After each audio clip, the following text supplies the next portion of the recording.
right, so we're going to go ahead and get started. Welcome. Today our coffee talk is on our registration process. So we're going to go through the PowerPoint that your students are going to see with us next week.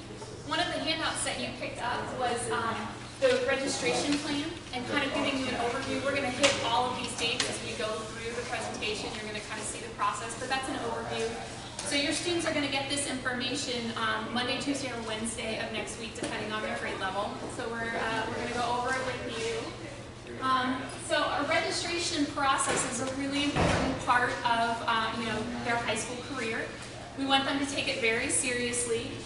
It's going to help us make sure that they are placed in the right classes for next school year. So we have a very detailed process, as you see. Make sure that they have the elective courses that they're interested in taking. Make sure that they're meeting all of their graduation requirements and they're working toward their post-secondary goals. So for example, if your student is headed to a four-year university, their schedule is going to look a little different than maybe a student who's going straight into the workforce.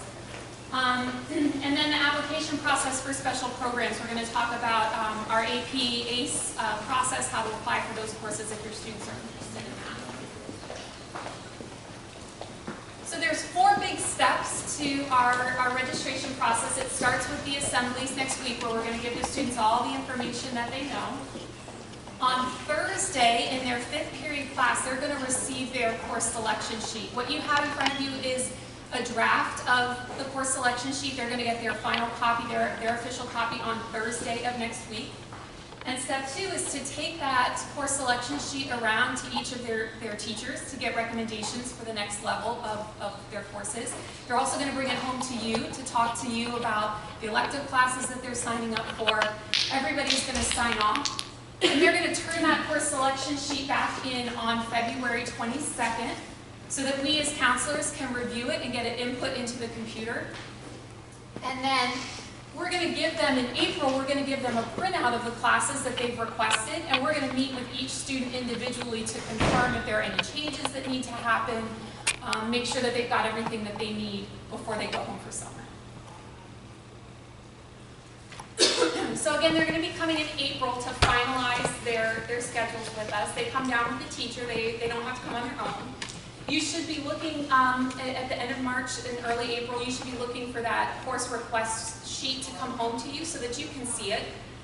There'll be directions on there if they need to make a change, how they're going to make it, and then you would sign it. They'll meet with us and we'll review it, we'll make the changes that we need. We're also going to give them a lot of really important information for the following school year. So after they meet with us in April, you can look for that to come home as well. In the meantime, throughout the process, if they have any questions, our guidance office is open before school, after school, during lunch, every single day. So please encourage them, if they're thinking about maybe what academic elective they want to add to their schedule and they want to come talk to a guidance counselor, they're more than welcome to see us. Just come by before school, after school, during lunch. So what materials are they going to need to complete the process? They're going to need their course selection sheet. Obviously, you have the draft copy in front of you. They're going to need a transcript, especially if they're applying for special programs. They'll want to have a copy of their transcript where they can see what classes they've already taken, what grades they've earned, what's their current GPA. Every student is going to get a copy, you have one here, of the directions for how to access their transcript. So students are able to have access to an unofficial copy of their transcript for free through Parchment, and these steps will walk them through how to access that. On our website, Park Vista, the pvchs.com, the main Park Vista page, click on Guidance. It'll take you to our guidance page, and there you'll find a complete curriculum guide. It goes over every course that we offer at Park Vista, has a description of the course, tells you if there's any prerequisites.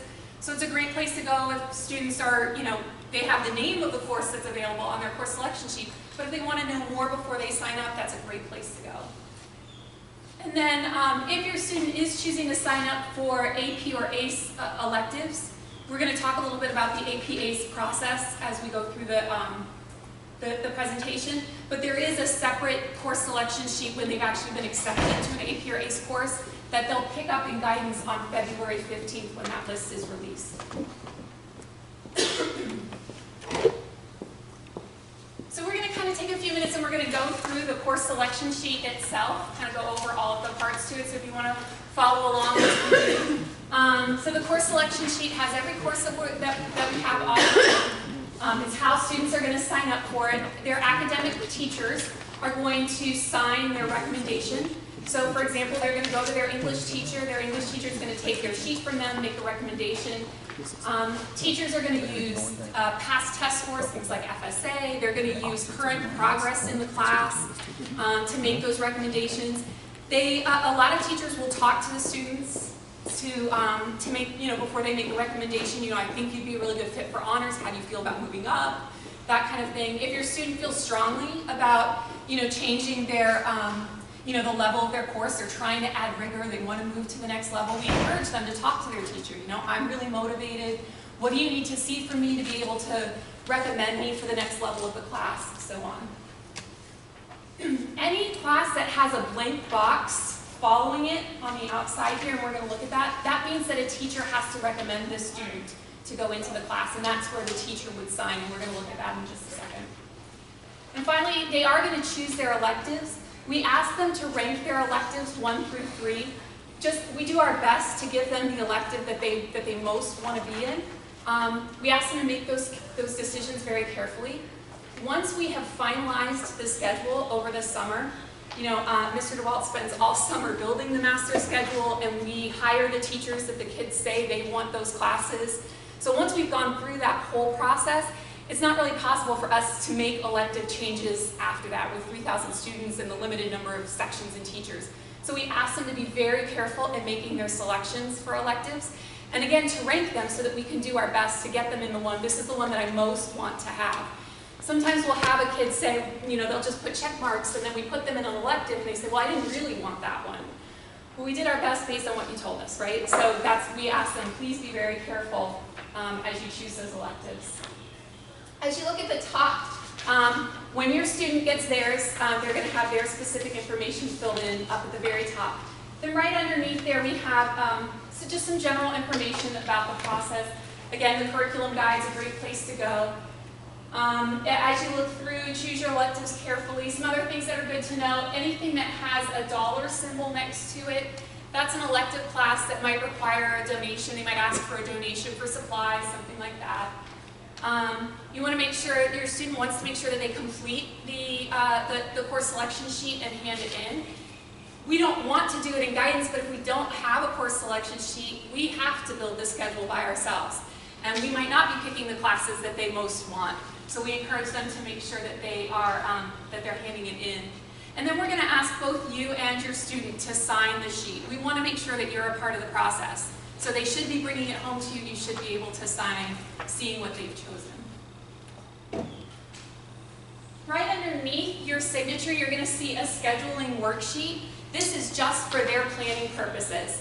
So it's, what it allows them to do is to fill out, here are the 7 courses that I'm most interested in, that I'm pretty sure I'm going to take. They're going to make sure that they have chosen those 7. It gives them a spot for the alternative. So if they're choosing an extra elective that, if something doesn't fit, this would be the one that I would want instead. Again, it's just to help them. We as counselors, this is not the main part that we're looking at. It just helps them to make sure, did I choose enough classes? Did I choose the right number? And we do encourage students to make sure that they're using that. So going through, we're going to look at each section of the classes. So these are our language arts classes. So again, your student's current English teacher is going to recommend them for their next level English class. And they're going to sign on the side. So they're going to sign their recommendation on the side. If a student is in an ACE English class, so we have some of our classes, some of our subject areas where our ACE class isn't an elective per se. It isn't something that they need to apply for through our AP ACE night that we're going to talk about. And English would be one of those classes. So ACE English is not something that they're going to have to fill out an application for. They're going to be recommended for that by their current English teacher if that's the class that they're going into. It's equivalent to kind of our honors. You can see that we don't offer English honors classes. We use those ACE classes in place of honors. So the teacher would recommend them. They'll get a signature for their English class. Social studies is right on there, right underneath English. World Cultural Geography is the 9th grade, but you'll see World History is typically our 10th grade social studies class, U.S. History for 11th grade, and then Government Economics for 12th grade. But then we also, in our social studies department, we have many electives that are available. They're academic electives. Academic electives are a great thing for students that are college bound. You can see that if it has the black, this is just a class that they can choose to sign up for. They don't need a recommendation from a teacher. So if they would like to take one of these, like for example our psychology class is an academic elective, that's great. They just need to put it on their course selection sheet. Some of the upper level AP classes though, AP and ACE, these electives they'll fill out the application through our AP ACE application process that we're going to talk about in a minute, and they will need a teacher recommendation. For example, AP European History, AP Comparative Politics, and so on. Math department, these are the math courses that we'll have available for next year. Your student's current math teacher is going to make the recommendation for next year. Science, the same thing. We have, these are our current science classes. We do have some academic electives in science. That's another great place. We often have students who will double up. They'll take chemistry and anatomy the same year. They'll do, physics and ACE environmental science. They'll have more than one science class. That's great. You'll notice that there are some pre or co-requisites to some of our science classes, and those are listed there. So they'll be getting their current science teacher to recommend them for those classes. World languages. So world languages are not required for high school graduation, but they are required for university admission. Students are required to have a minimum of 2 years of a foreign language to be considered for admission to a four-year university. Of course, taking beyond that just helps to set them apart, helps to build their transcript. For Spanish 1 or French 1, if they have not begun a language yet, they're going to get their English teacher to recommend them, and they're just signing off, that they've been successful in English so far. If your student's struggling to pass the high school graduation FSA, we want them to focus on that first before they move into languages. So the English teacher's just going to verify, yep, they're on track, and to get them started. After that, of course, their world language teacher is going to recommend them for the next level. Moving to the back side, this is where the majority of our electives are. So we looked at some of the academic electives on the front, but here on the back you'll see our multimedia department. The first level of our multimedia department is the digital information technology class. It goes over the Microsoft Office programs. It's a great computer class for anyone who's kind of interested in learning its Word, PowerPoint, Excel. That's the requirement to move on in any of the tracks of our multimedia. So we have a web design track, we have a digital media track, we have some business classes. This is the first class that you would take. And anyone can sign up without a teacher recommendation. Beyond that, you would have your teacher recommend you for the next level.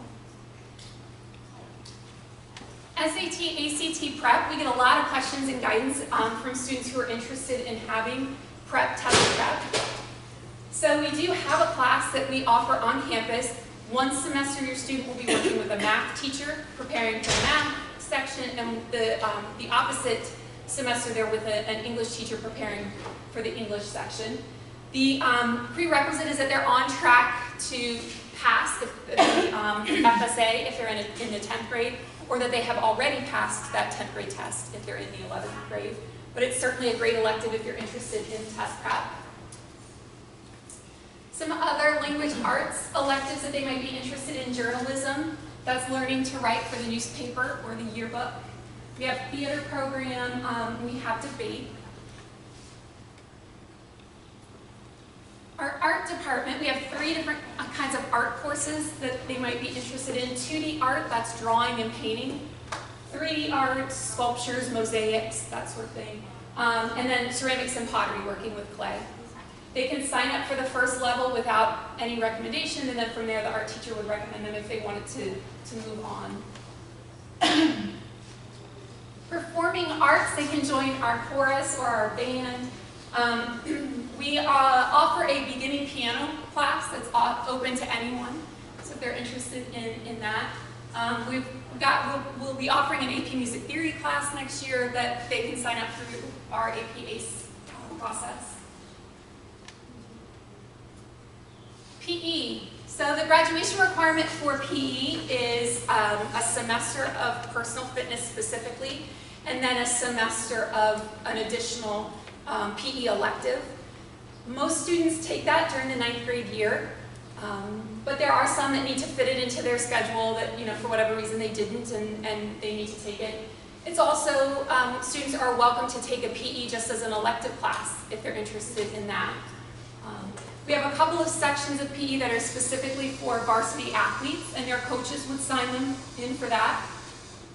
But for general PE, the students would just select on their course selection sheet. For those general PE classes, what happens, we in guidance put them in PE, and then the first day of class, the coaches kind of say, well, here are the different kinds of PE classes that we have available this period, and they'll divide them up, whether that means weight room or rec sports or whatever it is. Auto Academy, if anybody's interested in our Auto Academy, we do have an elective that's open to anyone. It's general, the auto maintenance class. It's the general class, the first level of the class. Students can join that without being a part of the academy, and then at the end of the year, if they're interested in continuing, they can complete an application to be a part of that program. Student Aide. Students who are interested in earning community service hours here on campus can choose to sign up for Student Aide. In order to be a Student Aide, you have to be a junior or a senior, and you have to have an unweighted GPA of a 3.0. And if you do, then we can assign you on campus. You'll either be in an office or working with a teacher on campus. Students, like I said, they don't earn course credit. Instead, they earn 75 hours of community service per semester.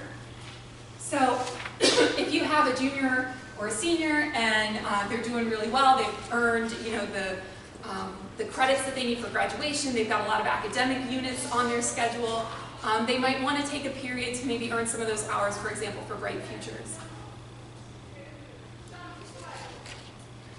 Junior and senior privilege, a favorite of our students, but something that we caution in guidance. So it is possible, if you are a junior or a senior on track for graduation, it is possible for you to have a period or two as a senior off in your schedule.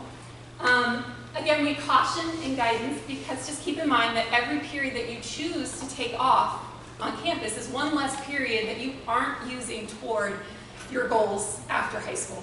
So it's something that you want to make sure that you're doing very carefully. For each period and each grade level, we have exactly what the students need to do, the grade, the GPA that they need to have, and the number of credits that they need to have in order to be eligible to have that free period.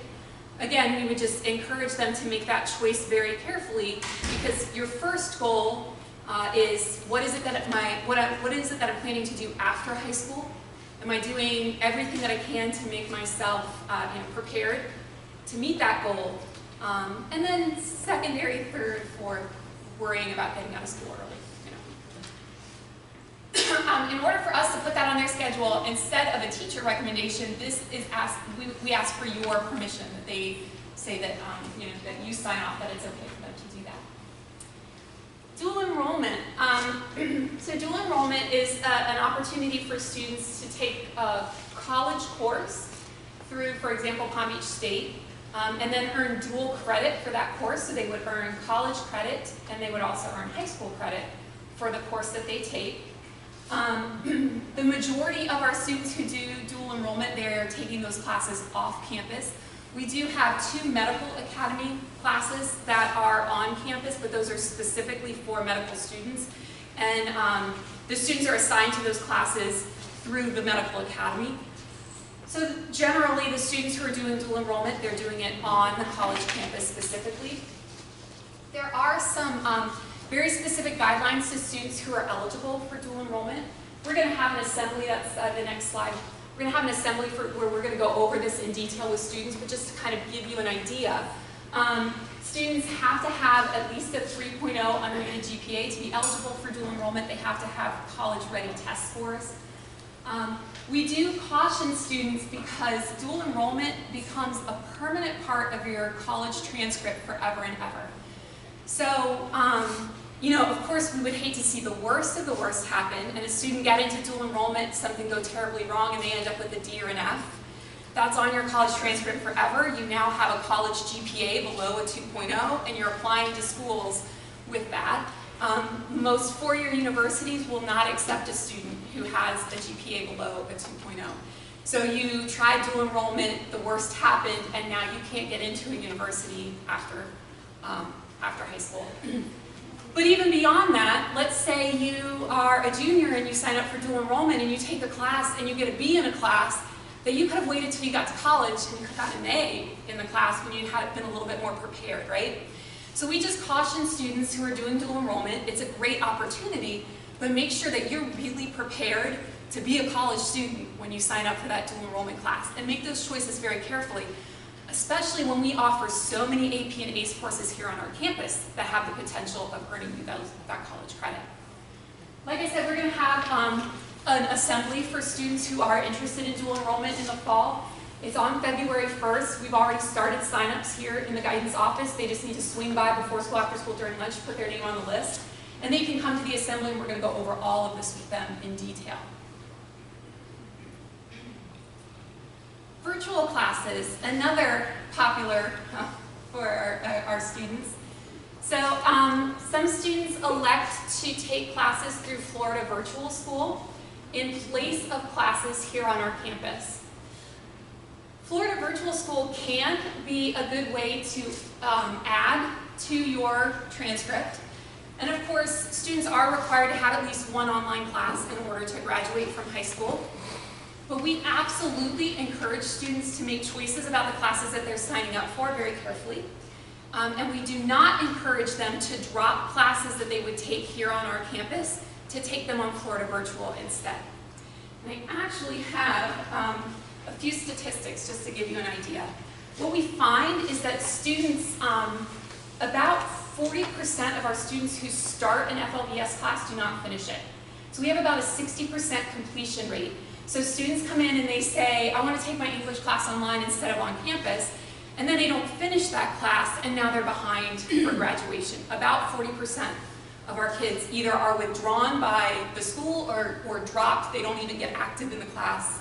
The process doesn't even move forward. Now, of course, depending on the student, for some students, that's a lot more common, and then we do have some students that are successful, but that's just an overall figure for you. Of the students who actually get into some of the classes, particularly the rigorous academic classes, it's a really tough way to learn. Doing online, you have to be really motivated, and you don't have somebody right in front of you teaching you the material like you do in the traditional classroom. So just to give you an idea, of our Algebra 2 students last year, Algebra 2 is no longer an EOC class, but last year we did have an EOC, which was really great for helping us measure Algebra 2. So of the students that took Algebra 2 on our campus, over 65% of them passed the EOC. Of the students who took Algebra 2 on FLVS, 18% passed the EOC. 82% did not pass the EOC, and 50% of those were a level 1. So that's the lowest score that you can get on the EOC. 50% of the students who did Algebra 2 online. So again, it's not that FLVS is evil, but it is that sometimes our students see it as an easy way to get out of school. I'm just going to drop it and take it online. And we are really trying to encourage them. You should be in school all day. There's nothing wrong with being in school all day. And you should be taking classes on campus with a teacher. You should have a live teacher, especially for those rigorous core classes where you can raise your hand and ask a question in the middle of the lesson and get that question answered. And the statistics just show us that our kids are more successful that way. If they're choosing to take a virtual class, again, it would be a decision that you make, and some of our kids are successful. Again, we are just asking for your permission. We want to make sure that that's okay with you, that they're choosing to do it that way. We're also going to ask them to tell us what class it is that they're planning on taking. Don't just tell me that I'm going to take 7 off and I'm going to take something. No, we want to know what's your plan. What is it that you're planning on taking when you take that period off? So talking about our AP ACE process, kind of moving away from the course selection sheet, you can see you have the flyer here. So we have our AP Aide Dual Enrollment Night scheduled for next week on the 25th. We're going to start with a general presentation where we're going to give you all kinds of information about the programs. And then students are going to be able to, you and your student are going to be able to go to a showcase of courses where the teachers will be there themselves, copies of their syllabus. You'll be able to ask questions about the different classes. It's a really great opportunity for anyone who's interested in taking AP and ACE electives. At the AP ACE Dual Enrollment Night, they'll be able to pick up applications. So remember I said that some of those classes, like for example our English classes, they don't have to apply for those ACE electives. Those are not electives, they're like our honors classes. But for most of our AP ACE courses, we do ask students to apply for them. So they're going to pick up the application at AP ACE Dual Enrollment Night. If they aren't able to attend, we'll have copies in guidance following the presentation so they can come and pick it up. They're going to fill out one application for every class that they're applying to because the teachers themselves are going to look at the application. So we get them in guidance, but then we send them out. So they're applying to ACE Environmental Management and AP US History. The history teacher and the science teacher are each going to look at those applications. So a transcript can be really helpful when choosing any classes, but it's required as part of the AP ACE Dual Enrollment Night, that unofficial transcript through parchment, because the AP ACE teacher wants to take a look at what is your history, what's your academic history and science as I'm considering whether or not this class would be a good fit for you. So students are going to go through parchment, they're going to order that, print it out, and attach it to their application. We encourage them to order it no later than January 30th because it can take up to 48 hours for that unofficial transcript to appear in their parchment account. It has to be approved by the school district and then it gets sent back to parchment. So to make sure that they have it in time to attach to their application, which is going to be due on February 2nd, we ask that they order the transcript in parchment no later than the 30th. So on the 25th, they're going to get all the information, they're going to get their applications, they're going to do parchment, they're going to fill it out, they're going to make sure that they hand it in by February 2nd to guidance. Remember, one application for each class. When we get them in guidance, we divide them by class, we send them to the AP ACE teachers who look over them, who create their acceptance lists, and then we'll have that list posted and available to students on February 15th. So students are going to come by guidance to look for the list to see which classes they've been accepted to. At that time, they're going to pick up a bright pink fuchsia sheet that is the AP ACE course selection sheet. When they only need one copy of the AP ACE course selection sheet. When they see which classes they've been accepted to and they decide which classes they definitely want to take, they're going to go and visit each teacher.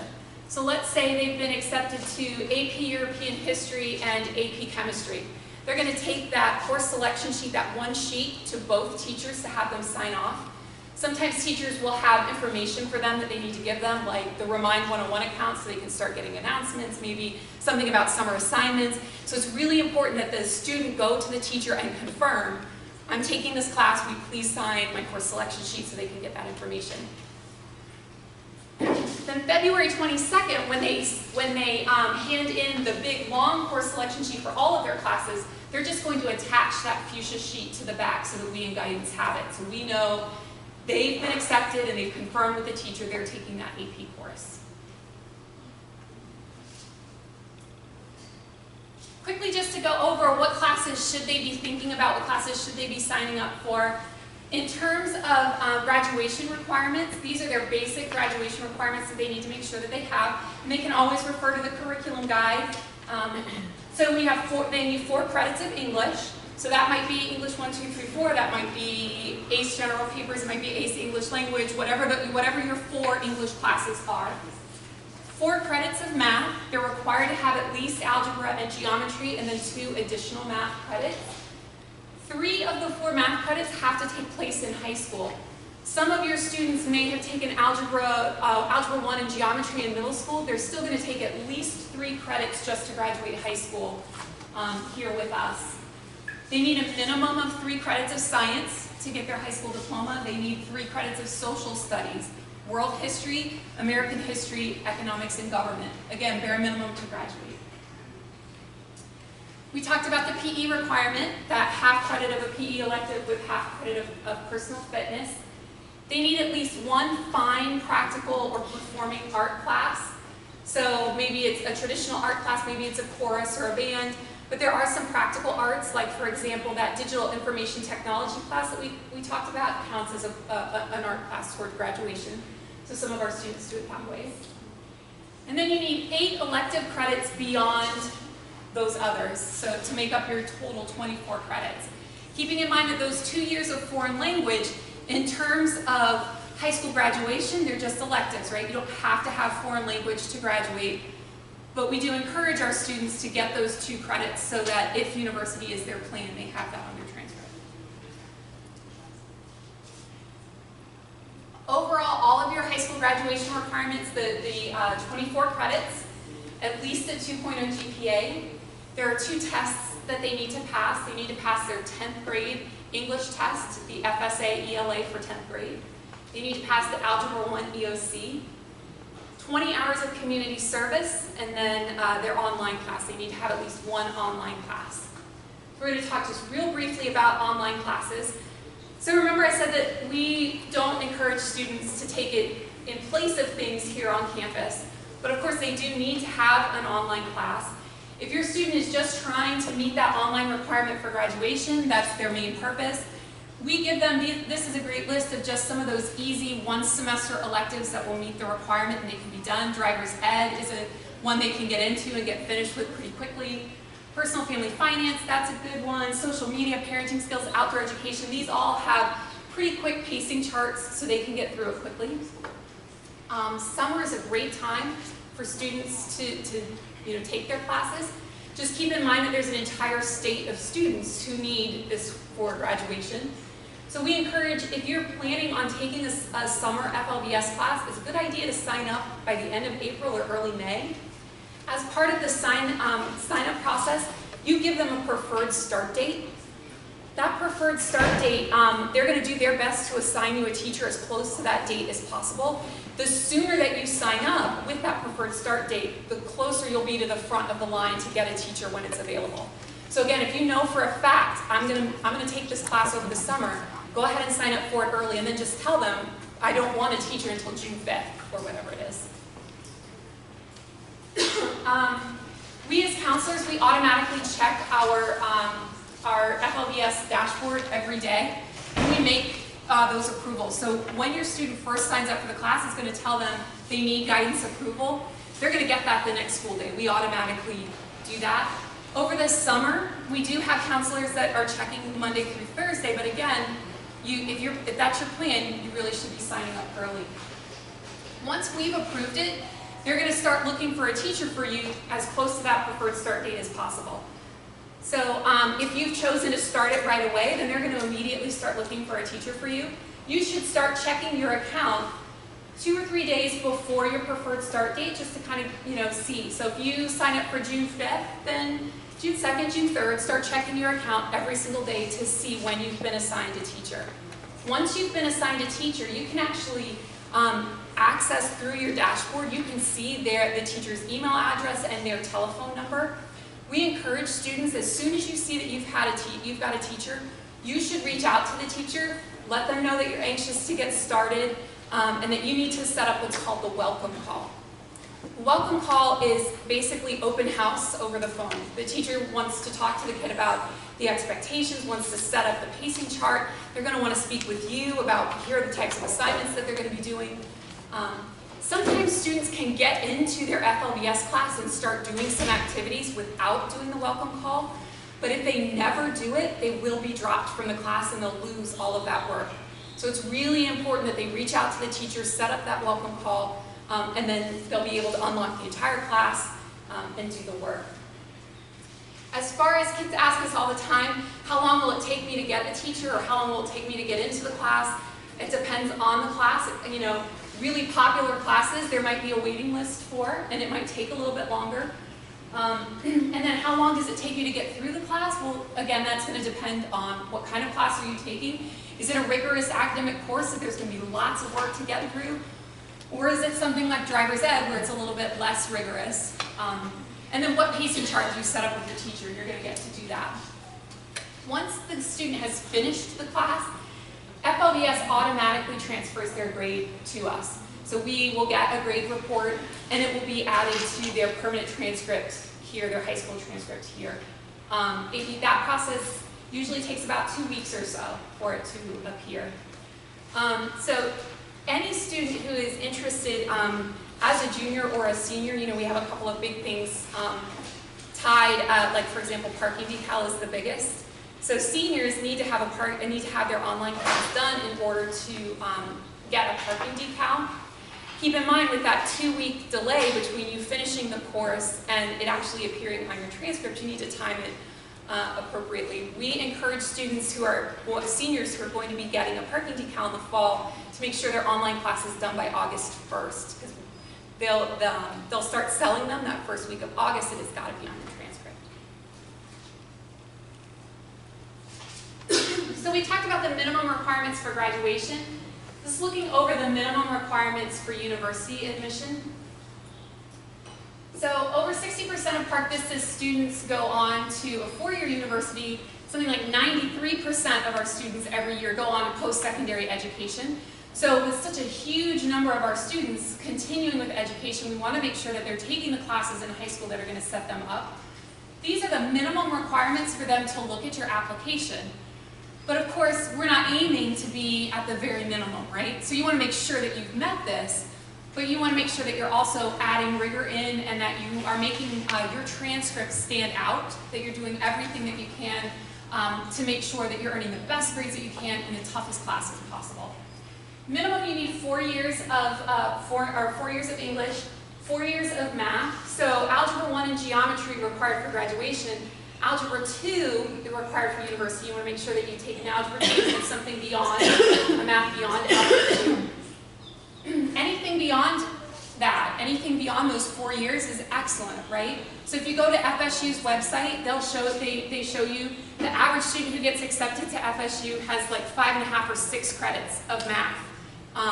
So again, it's something to think of. Sometimes that means it was a student who took some math in middle school. Sometimes it means that's a student who, senior year, they were in, calculus and AP stats at the same time. However they're doing that, they're earning more than the minimum, helping them to stand out, right? Minimum 3 years of science, we absolutely recommend to our students that if you're university bound, you really want to think about 4 years as a minimum. You don't want to take a year off of science. And a lot of our students, again, graduate with 5 or 6 credits. So junior year, they're taking chemistry and anatomy, and senior year, they're taking physics and AP biology or something, Again, having academic electives built into their schedule. Social studies is a minimum of 3 years. It's another great place. Students take a lot of academic electives in social studies. Certainly 3 is a bare minimum. 2 years of foreign language. As a minimum, that's another place that they can add. Some of our students do choose to go on Spanish 3, French 3. They need 4 additional academic credits. So the academic areas, English, math, science, social studies, foreign language, they need to have a minimum of 4 additional credits beyond what's listed there to make up that 18 credit minimum. But I keep using the word minimum, and that's what we keep stressing to our kids. What we really encourage for our students is that they aim to have 5 academic courses on their schedule every year. If you're doing 5 academic courses a year, that's going to get you to 20 academic units, which is above the minimum. A lot of our students graduate with more than that. We would encourage, that's great. We have seniors who are taking 6 and 7 AP courses right now, and that's excellent. So certainly, if they are choosing to, taking more is great, but that's a good rule of thumb. If you've got 5 academic courses on your schedule a year, you're putting yourself in a position to have that 20, by the time you graduate. And you also want to look that you're, not only do you have those 5 minimum courses, but you also are increasing rigor throughout high school. So sometimes our students see like senior year as the least rigorous. Now it's my time, I worked so hard, now it's my time to take a break. And that's not how colleges see it, right? So they want to see every year you're pushing yourself a little bit more and a little bit more. So you're adding that extra, AP ACE elective, you've moved from regular to honors, honors to AP, that sort of thing, increasing the rigor of the class every year, and that's super important, including your senior year, especially your senior year. Kind of going through just quickly what each year's schedule, so if you have an 11th grader who's going to be a 12th grader, they're going to need at least an English and an economics and an American government. Depending on how many math credits, a lot of our seniors still need a math credit in order to graduate. You'll add 4 or 5 electives. College-bound students, you're adding academic electives, right? Those are academic credits. You don't need them for graduation, but you need them to make yourself as competitive as possible in college admissions. And remember, you're not just doing it to play the game to get into college. The reason that colleges are looking for those academic credits is because they know the students that are taking 5, 6, 7 academic classes their senior year are going to be the most prepared to be successful freshman year, right? So ultimately that's what you're trying to do, is make sure that you're preparing yourself not just to get into a school, but to be successful at that school when you get there and ultimately get a diploma from that school. For 11th grade, so 10th graders who are moving into 11th grade, they're going to be signing up for an English, a math, a science, US history, and then 3 elective classes beyond that. 10th graders, English, math, science, they're going to take world history and then their elective classes from there. So like I said, we're going to meet with every student in April, but we do encourage throughout the process, if a student has a question, we absolutely want to answer their questions. We want to help them make the best choices.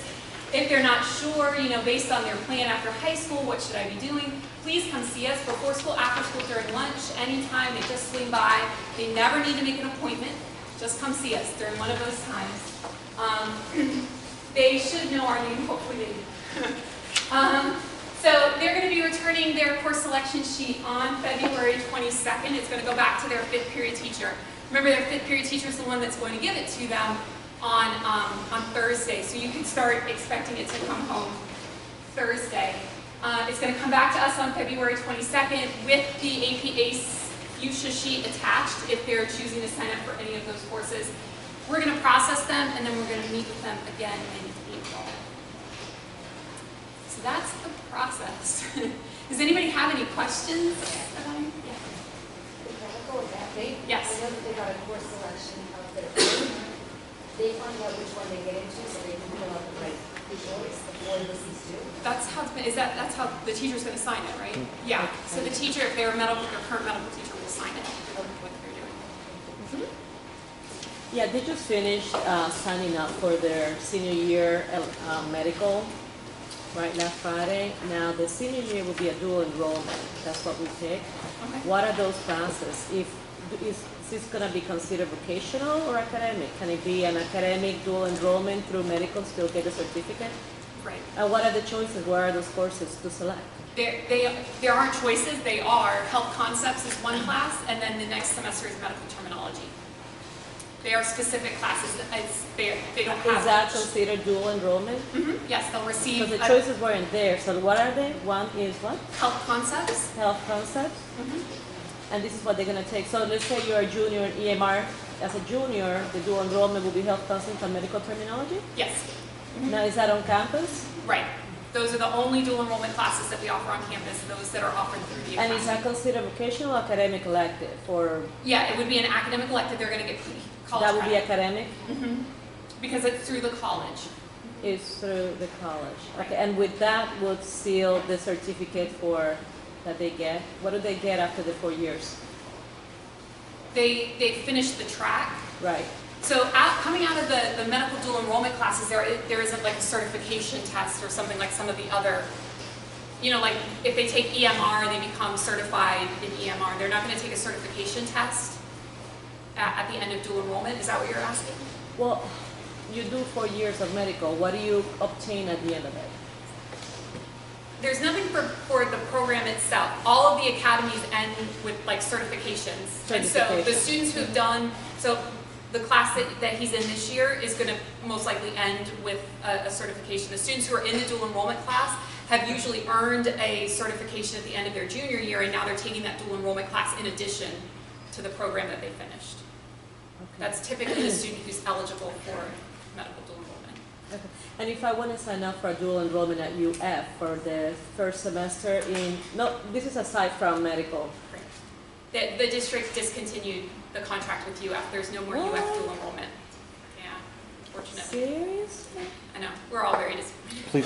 Please call and voice your displeasure. Yeah. Oh 'Cause my we have- God. Yeah.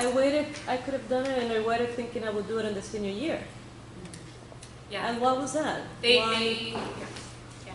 Oh, they want to be paid? UF charges full price for their dual enrollment, and Palm Beach State and FAU have an articulation agreement with them, and the price was reduced. So UF became very, very popular, and it was costing the district too much money. Also, the district canceled it. The district Yeah, canceled. the UF did not cancel it. UF would love to have it. We were Palm Beach County was their #1 county, and Park Vista was their #1 high school, Right. and they canceled. The county canceled, not But that was an excellent program for them to look at our students and be accepted, knowing that they were successful, then more likely they will be successful. And we had an 84% acceptance rate of kids Right, at that UF. took That's that course. right. We agree. That agree. is so disappointing. Us too. So for us too. what can come close to that if, what can we do? AP, ACE. AP and ACE. Yeah. Yeah. AP and S here Yeah. at the school. Yeah. So this leads into my question. Sure. Is it better